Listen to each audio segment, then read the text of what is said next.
elle reste l'une des candidates emblématiques de la France à l'Eurovision. Marie-Myriam, dernière interprète représentant notre pays et victorieuse du concours, avec sa chanson L'oiseau et l'enfant, en 1977, a répondu à nos questions lors d'un entretien exclusif, à l'occasion de l'édition 2023 du concours, prévue le samedi 13 mai prochain. Lors de cette interview, nos journalistes ont demandé à la chanteuse aujourd'hui âgée de 65 ans, quel était le pire et le meilleur souvenir qu'elle gardait de cette aventure incroyable.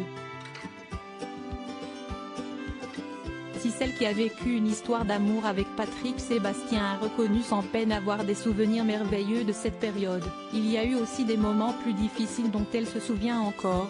Près de 46 ans après, mon pire souvenir est de m'être retrouvée à l'hôpital, complètement anémiée après tous mes voyages et prestations qui ont duré très longtemps, nous a-t-elle avoué.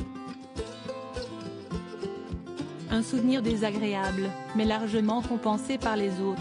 Quant à mes meilleurs souvenirs, je garde en mémoire toutes les personnes rencontrées partout en Europe et en Israël ainsi que l'accueil chaleureux des différents publics de tous ces pays, a-t-elle ajouté.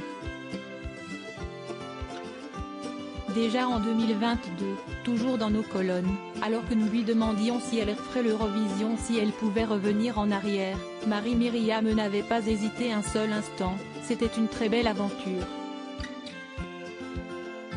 Si ma vie devait recommencer, je le referais.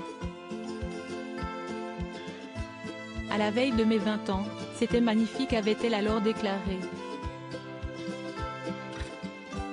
Slimane, Kenji Girac.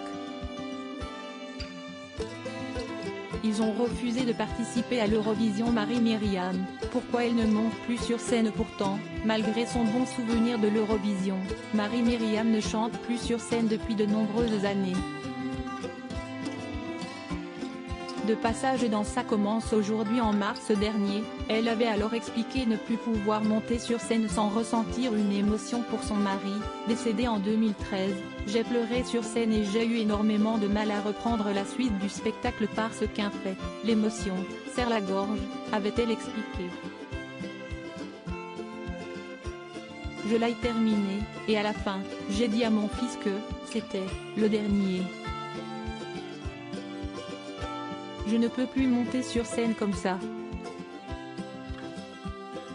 Ce n'est pas possible. 10 ans plus tard, l'émotion du deuil est encore intacte, empêchant la chanteuse de retrouver à jamais le plaisir de monter sur scène. Crédit photo, JLPPA.